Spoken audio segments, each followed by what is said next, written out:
Hey everyone, how's it going? It's your boy FreeMaxE2 and welcome back to my channel. As you already know, the world is not right now. We are currently going through a pandemic, so we have to stay quarantined, practice social distancing, keeping our hands clean, and most importantly, no touching your face, huh? In my last video, I promised modifying the stock RX8 power harness, but to be straightforward, a lot of parts that I ordered are still trying to get here. To keep this channel on track, I'm going to be installing parts that I currently have, such as my agency-powered mid-pipe and some aesthetically pleasing parts. But first, let me show you how to connect back your battery in order for you to test the wiring if you have done the S to primary conversion, or if you just want to roll down your window and play some initial D music.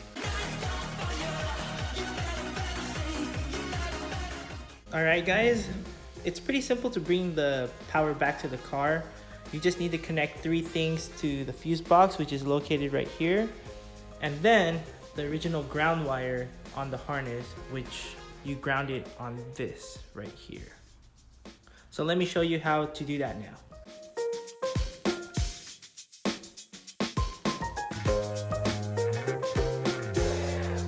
So once you have your harness positioned in the engine bay, you can see the 3 things that we need to connect is already aligned to the fuse box right here.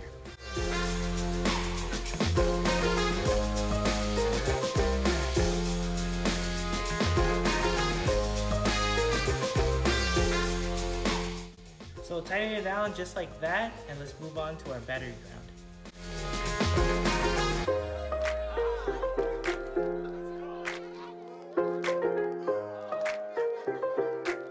As for me, I don't have a battery to connect. All I have is this battery charger, but it'll get the job done.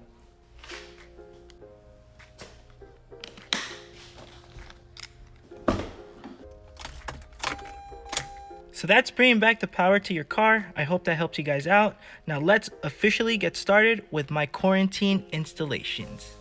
So let's talk about the first installation of today. This is my 3-inch mid-pipe from Agency Power. I got a good deal on it on Facebook Marketplace, used for 450 bucks, but it did not come with any hardware, so I had to source that out. So on this side, I was able to use my stock catalytic bolts and nuts here, and the spring as well, but I'm kind of iffy about it because the ones that the Agency Power came with is a little bit thicker. But that's my only concern about it. Everything bolts right up. So I'm asking you guys if you guys can help a brother out, if this will cause an issue long term, if it will break or anything like that. If you guys can leave a comment below. So let's get to it with this installation. Installing a mid-pipe is pretty straightforward. Everything that you see in front of me is pretty much what you need. So let's first start off with the socket I'm going to be using. Mine's a 17-inch socket. Yours may vary. Since I'm using the stock catalytic converter nuts and bolts, it's 17-inch. You're going to be needing a ratchet, WD-40, and lastly, brute force, because you're going to try to get those mid-pipe hangers onto here. So spray tons of WD-40 and shove that sucker in. Alright, this is a pain in the ass to do with a camera, but I'm going to try to see if I can do it for you guys. So if you're doing this by yourself, I recommend that you get like a jack stand so it can hold the other side of the mid-pipe. Jack stand. Right about there, just position it where you need it. Alright, here we go.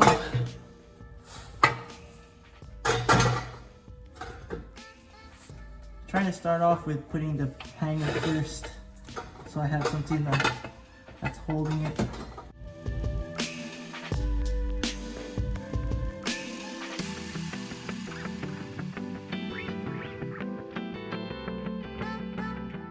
Anyways, I'm glad the camera moved so you guys can see. Let me reposition the camera. But you see that? That's how I'm using the jack stand to hold up the mid-pipe if you're working on this by yourself. Alright.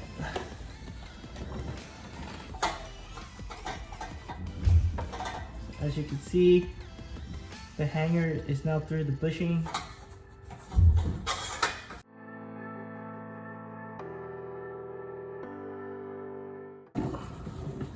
So scratch that. You cannot use the stock catalytic bolts for here. Now it's all wiggly and crap. But hey, got the Midpipe done. So I totally forgot that there's brackets down here. So you will need a 12mm bolt to put those brackets back. Highly recommend you do, so it holds the Midpipe in place.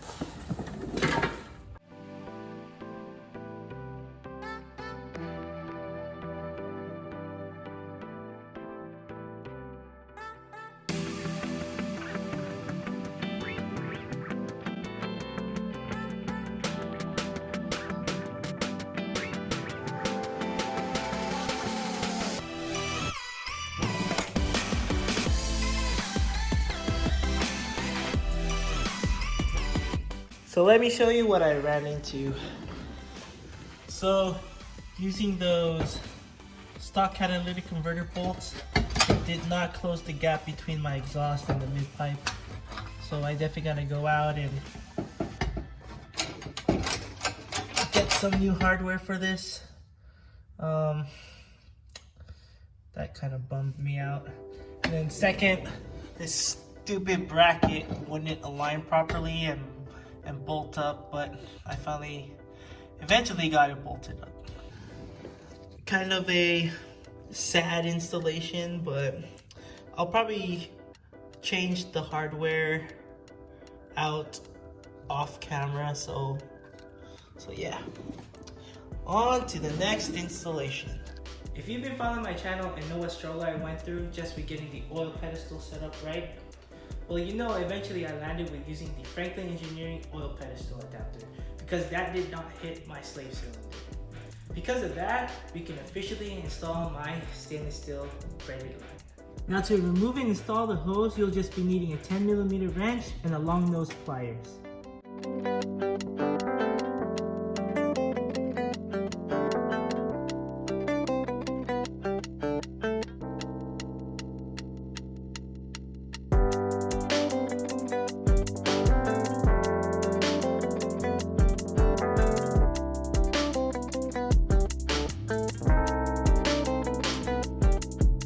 So off camera, while I was transferring my videos to my laptop, I went to play out how to finish the clutch installation, but found out we have another issue.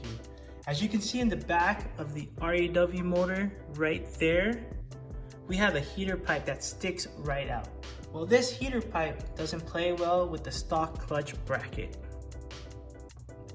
So I'm definitely going to need to figure this one out, either modify the stock clutch bracket or get an FD one and see how that goes. But man, this day couldn't get much worse. Alright guys, so we still have 3 more installations we need to do tonight. I hope we don't run into issues. Crossing fingers, you never know. Since we're already working on this side of the motor, this leads me to my next installation, which is adding back my knock sensor using Elite Rotaries knock sensor studs. So for this installation, all you'll be needing is a 13mm wrench. The technique I'm going to be using is putting 2 nuts on the stud and then tightening it in like this to the engine before putting the knock sensor on.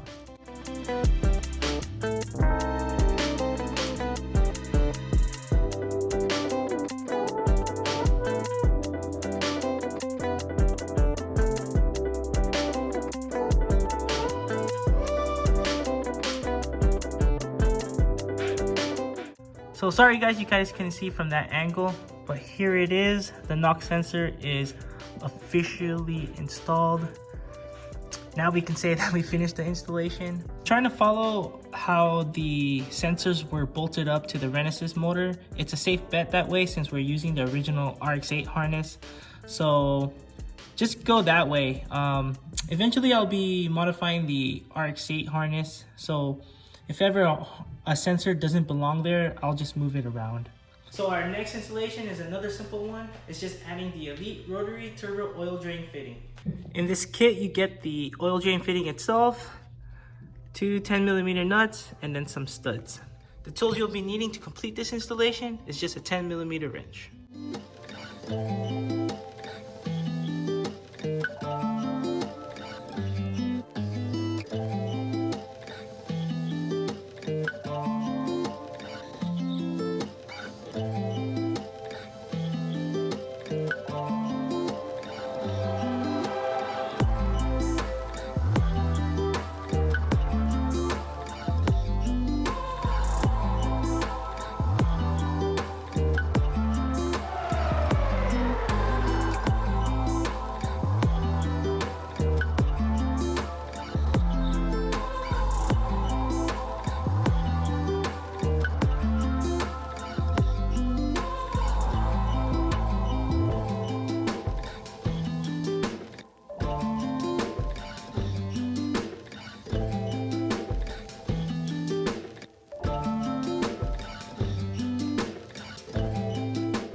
So comparing the two studs, OEM and the Elite one is a bit shorter than the OEM one, so I'm kind of concerned about that.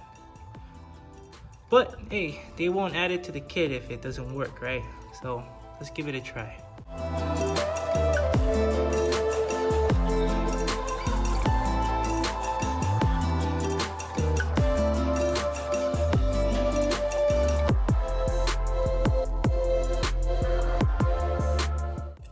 So that's using a size 3 Allen wrench. Two things to keep in mind. I feel like the OEM studs are way better than the Elite rotary ones. I'm pretty sure you could just use the OEM ones and it will be good, but we'll just go with what the kit came with.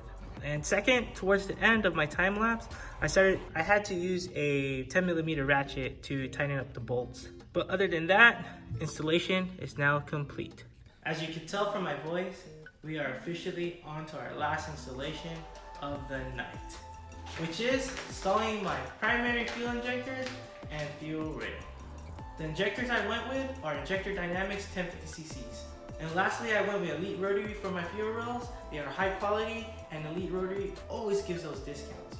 What you'll be needing to complete this installation is a 5mm Allen wrench and some long nose pliers to pull out the original filters of the injectors.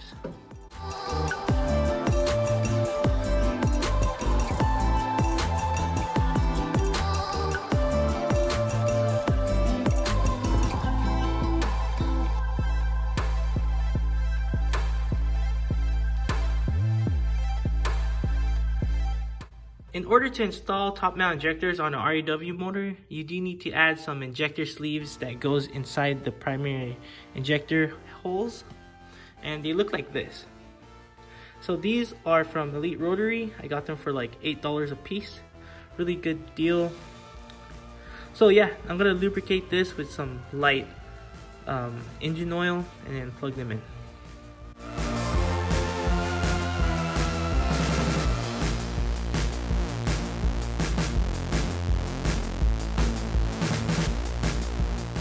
So yeah, that really helped, putting a little bit of lubricant on the O-rings before inserting it in. I think for future REW swappers, I say put a little bit of engine oil inside the hole before putting the inserts in. So here I have the 1050cc fuel injectors from Injector Dynamics. Both bottom and top of it has O-rings we need to lube before we insert it into the sleeves.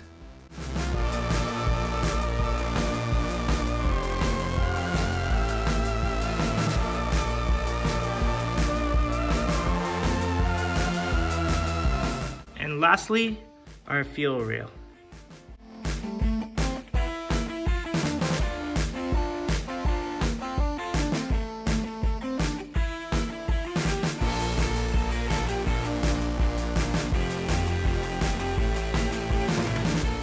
So I literally had to push this injector in to the fuel rail. That was a pain in the ass. You can see like the marks on my hand. I called one of my homies that done this already, and he told me that's just how it is. So lubricate the shit out of that O-ring and push it in, man, like for reals. All right, I'm gonna do the other one too. All right guys, so that's the final product after you push them in. Dude, it was a pain in the ass, for reals. So be careful when you're pushing them in, don't damage anything, and use a lot of lubricant.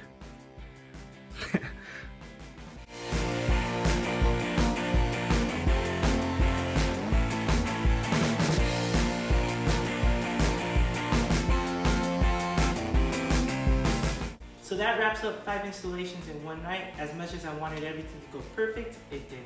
We had issues with the mid-pipe and clutch line installations, but that just shows how much more customization is still needed to get an REW motor inside an RX8, which I'll be tackling and sharing with you all in the future. So it's about that time. I'm exhausted as hell. It's your boy Freeman C2, and stay safe everyone.